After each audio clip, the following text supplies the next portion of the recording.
These are 6 real horror stories submitted by viewers just like you.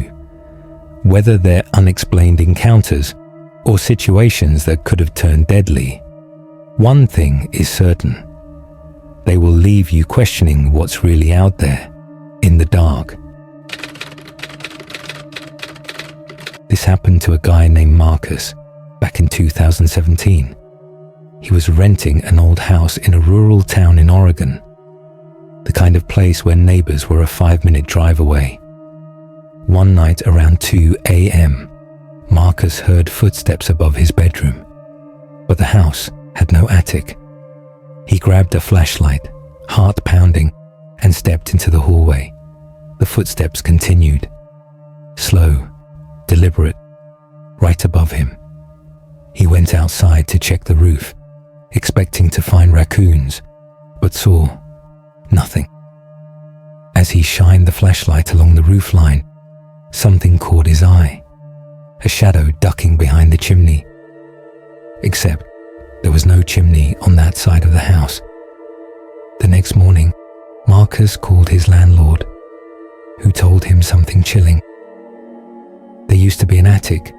We sealed it off years ago, after the last tenant disappeared. Marcus moved out 2 days later. To this day, he refuses to talk about what he saw when he finally opened that attic crawl space. A woman named Ellie shared this with me. She was babysitting for a family friend one Saturday night. Everything was normal until around 9:30 p.m. when the family's dog started growling, facing the hallway closet door. Thinking maybe it was a mouse, Ellie opened the door quickly. Nothing, but the dog wouldn't stop staring, growling. Suddenly, from behind the door, she heard it.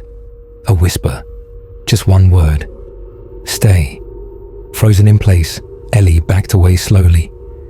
Grabbing the kid, she locked both of them in the bathroom and called 911. Officers arrived within minutes, but the house was empty.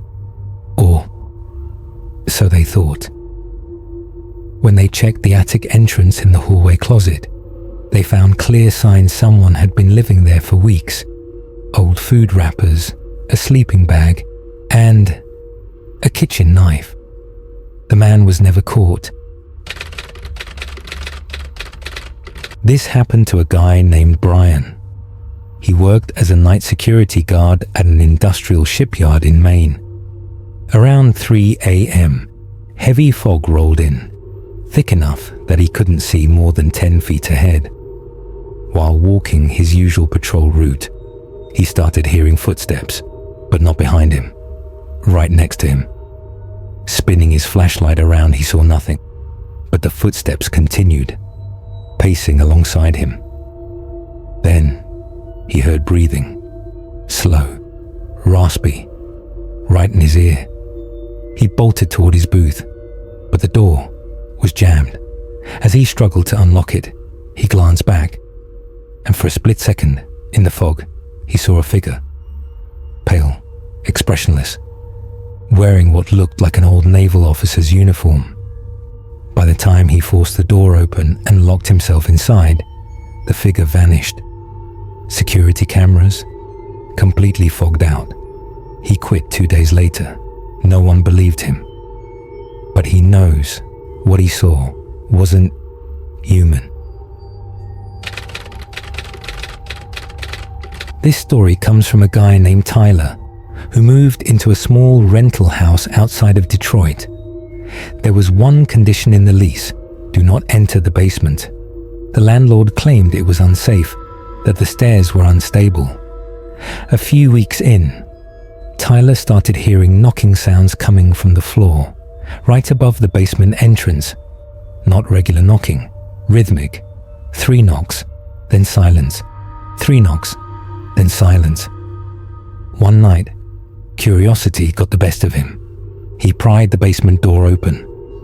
The wooden stairs were rotted and broken, but the light worked. What he saw at the bottom made him freeze. Dozens of children's shoes, all lined up perfectly in rows. Old, dusty, untouched for years. Then, the knocking started again, this time right behind him. Tyler sprinted out of the house. The next day, when he went back to collect his things, the basement door was shut. A new deadbolt had been installed. From the outside, he never heard from the landlord again. This happened to a college student named Amanda. She lived on the first floor of a small apartment building near her university. One night around 2 a.m., she was woken up by the sound of tapping on her bedroom window. At first, she thought it was the wind, but then it turned into scraping, a slow, dragging sound, like nails or metal moving across glass. She peeked out the blinds, and there he was, a man, crouched, grinning, staring straight at her. She screamed, turned on every light, and called the police. The man bolted. The officers searched but didn't find anyone. However, when they inspected her window, they noticed something horrifying. The man had unscrewed 2 of the window locks from the outside. He wasn't tapping to get her attention. He was checking if it was unlocked. Amanda moved out within a week. This was sent in by a guy named Derek, who went camping alone in the Smoky Mountains back in 2021. It was supposed to be a weekend to disconnect, but on the second night, around 1 a.m., he woke up to voices right outside his tent. It sounded like 2 people whispering, but not in English. The tone was wrong. The cadence was off, almost robotic.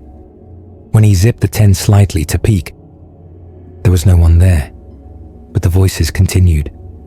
They were moving, circling him. Then suddenly, silence.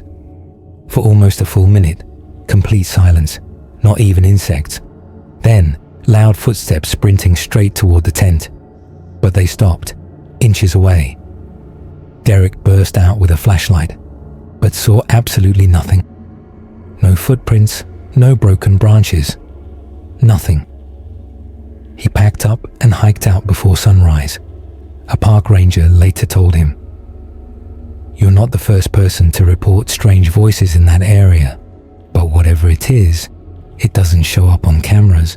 If you enjoyed these terrifying true stories, make sure to hit that like button, subscribe, and turn on notifications so you never miss another nightmare. And remember, sometimes the scariest things are the ones that are real. Stay safe if you can.